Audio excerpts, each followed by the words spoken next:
ng CR dahil 3 oras na siya nakababa doon. Ah? January 5 po yun eh, nung nahuli ko siya na nagmamasturbate. Sabi niya po kasi, dudumi lang daw po siya. Eh sabi ko, bakit ang tagal mo? Kaya sinilip ko po siya. Nakita pa nga po ako ng nanay niya eh.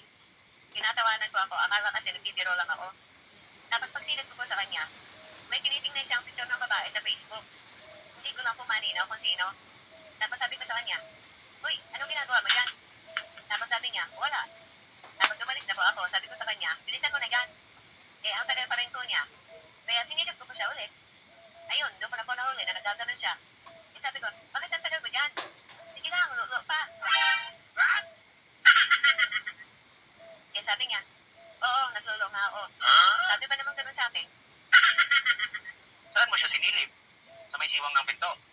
Yun po kasing hugasan sa bahay ng nanay niya. Mababa lang po yun. Tapos, umakyat po ako doon. Tapos may awang yung pintuan ng banyo. Doon ko sinilip. Na-curious po kasi ako noon. Kasi sabi ko, bakit araw-araw na lang ang tagal nito sa CR? Araw-araw, gabi-gabi na lang po eh.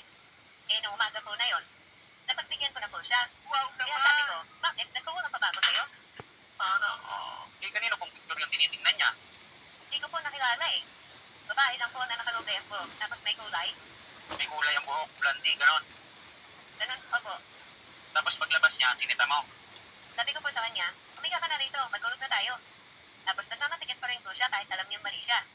Eh sabi ko sa kanya, may intindihan pa kita eh kung wala kang asawa eh. May intindihan pa kita na nagkaganon ka eh. Eh, pag kumakalapit pa siya, hindi ka pumapayag? Hindi po. Ako pa nga po nagyayaya sa kanya eh. Wow naman! Tapos sinasabi niya, pagod siya. Eh yung pala, ang gusto niya, Oriang Palad. Eh, baka naman kasi yung nasa picture ay sobrang ganda. Artista ba yon? Hindi ko po alam eh. Pero nahuli ko din po siya dati. Nung katapanganak ko pa lang po noon eh, mga 3 months. Eh, hindi pa po hilog yung ano ko, yung dana ng bata. Sabi ko, ayoko muna. Kasi baka po mabuntis na tuloy ako eh.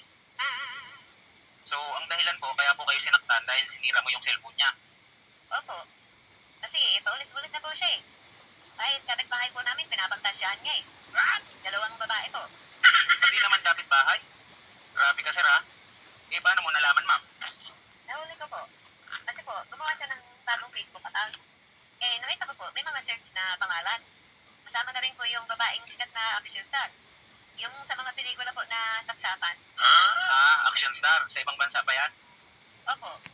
Kasama na po yun, tapos yung 2 kapitbahay namin. Ano pong pangalan ng action star? Lexi Lor po.